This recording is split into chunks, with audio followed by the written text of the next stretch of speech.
镜头锁等来台湾，中华保兴一间塑胶工厂昨火烧厝，580平的厂房总烧了，烧到即摆又搁咧闷啊烧，已经烧超过30点钟了。这个烟雾是飘散到5公里外园林甲田中，树林的火炭粒啊，嘛是四界夜飞。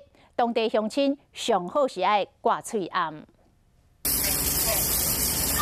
塑胶工厂规间烧起来，消防队拼命咧钻水，总算把火控制掉咧。但是火一直烧，总共烧30点钟。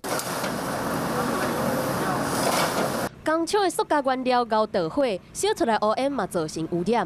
迄搭遐嘛有啊，菜园啊，拢污点吼。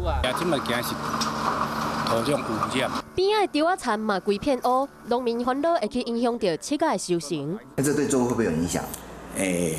应该是影响不大哈，吸入是影响会比较大，呼吁民众哈那个前往附近的时候务必要戴口罩。对人体的影响是比对农地更较大。塑胶炭粒是直径无到10微米的污染物，会积伫肺部甲气管，可能可以因为安尼致病。环保局已经进行空气的品质监测，若是超过标准，就会对工厂业者以空气污染防治法罚10万至500万。